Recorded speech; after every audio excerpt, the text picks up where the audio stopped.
We are not only a physical expression of that power, we're an instrument of that power, because that power literally flows to and through us.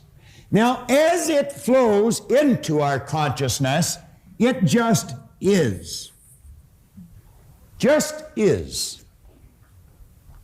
All science and all theology tells you energy is, God is neither created nor destroyed, is the cause and effect of itself, is 100% evenly present in all places at all times, is all-knowing, is all-powerful. You see, the knowledge that got us into the air has always been here.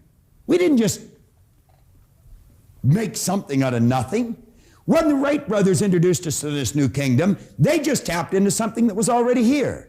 We've always been able to do that. We've just become aware of how to do it. See, a person that's earning $25,000 a year, they're not earning $25,000 a year because they want 25 a year. They're earning 25 a year because they're not aware of how to earn 50. Any person in this room can become financially independent. There's no trick to it.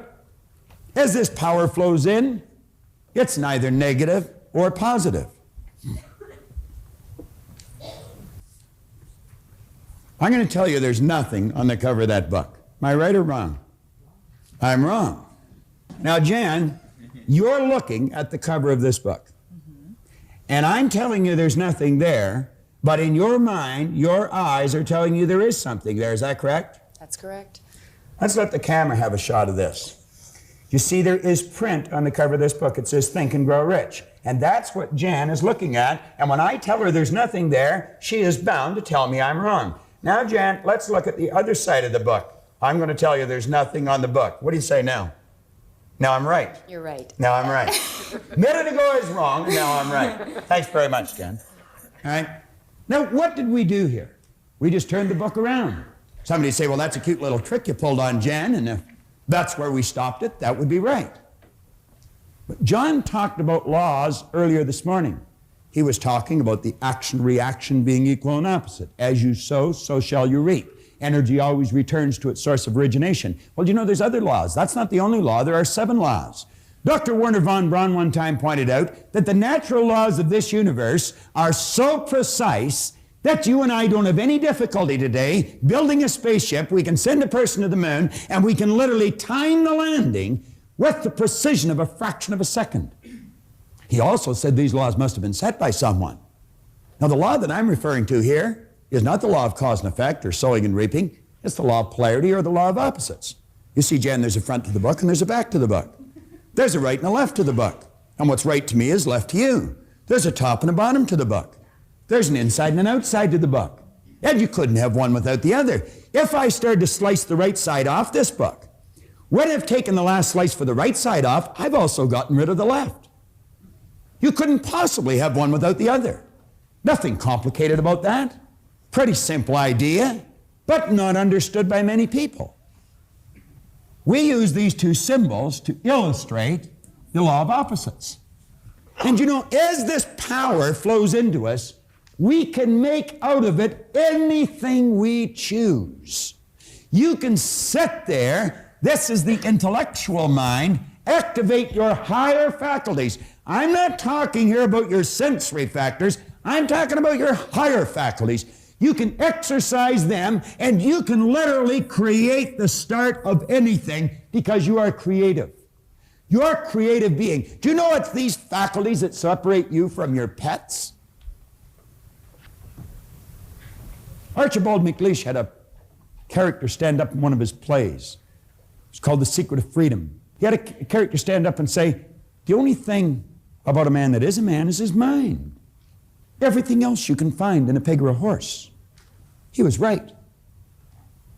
You've got marvelous faculties. Do you know that this auditorium was nothing but an image in the mind of one individual at one time? Do you know that the clothes you're wearing, the camera that I'm staring at was nothing but an idea in the mind of one individual at one time? Now, I want you to imagine 100 years ago, someone saying to you, I've got an idea. I've got a picture here of building something. I'm going to call it a camera, and I'll shoot a picture of someone in Seoul, Korea, and simultaneously they're going to see it in Nacogdoches, Texas, in their family room on something we'll call a television. I'll take that picture and I'll send it zigging off through time and space. I'll bounce it off something I'm going to call a satellite, and it'll bounce right in to a receiving set on a television set in your family room. Now you know that the boys in the white coats would have been coming for that guy. But the truth is, we did it. We did it. Yet in 1 week this year, 1 week in the past year, I conducted a seminar in Toronto, Canada, in Los Angeles, California, in Auckland, New Zealand, in Honolulu, Hawaii, in 1 week.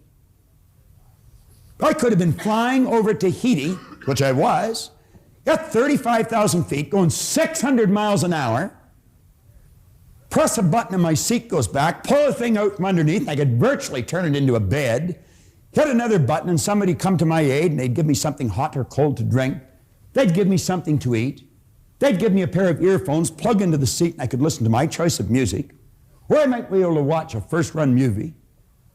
They'd wheel a little cart down beside my seat and they'd give me a hot meal.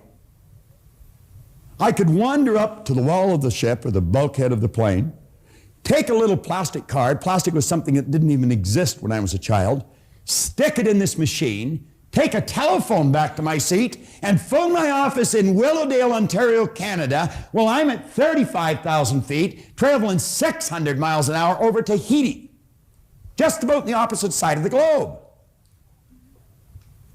And I would have been able to take, if I wanted to, a laptop computer out of my briefcase, set it on my knee, snap a modem on it, with the telephone, communicate to my office in Willowdale.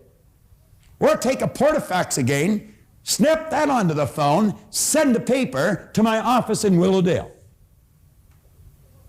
Where did all these things come from? Where do you think you got the digital watch that you have? There is only one source of supply. Every great teacher all down through history for the last 6,000 years in recorded history has told us that if we had our ear to the ground, we'd get the message. This is where everything starts. We build the picture in our mind. Do you know what our problem is? When we build that kind of a picture, we instantly say we can't do it if it's far beyond the results that we're getting. You wouldn't be able to get the picture if you couldn't do it. You can do anything you want. Anything you want. Now, hooked up to your conscious mind, like little antennae, you have sensory factors. You can hear, see, smell, taste, and touch. And you know that's where most people get all their information, through their sensory factors? They watch a TV, read a newspaper, listen to the radio, overhear conversations, and you know what most people are doing? They're talking about why something can't be done. And we're listening to it. Do you know, for 26 years, that's the only way I got my direction. I just did whatever the other guys were doing. I remember when I was 17, they said, we're joining the Navy. Are you coming? Sure. I got 5 years. They didn't even like it. I'd never even seen a boat, let alone a ship. Why did I do it? Well, the other guys were doing it. Just wherever they go, you know, like sort of in lockstep type fashion, we go through our life. The average person tiptoes through life hoping they make it safely to death. What a dumb game. That's not a practice run. We get one shot at it. You don't have a contract to live forever, you know.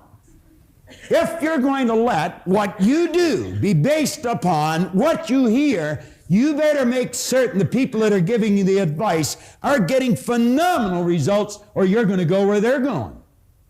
And I can be an authority on this. I am an authority on it. I spent 27 years doing it. Every waking hour, I know where they're going to lead you. Around in a circle, because that's where they're going. When an idea comes into your mind, you want to ask yourself this question. Don't ask whether it's wrong or whether it's right. See, Jan was right. There was something on the book. So was I right. There was nothing on the book. That's not the question. Do you know what the question is? Will that idea take me from where I am and move me in the direction of the star that I'm shooting at? Will it help me reach my goal? If it won't, I guarantee you it's going to take you in the other direction because you're not going to stay where you are. That is certain. That comfort zone is a dangerous place to be. It's like Riggs said, it may be comfortable, but it's a bad spot.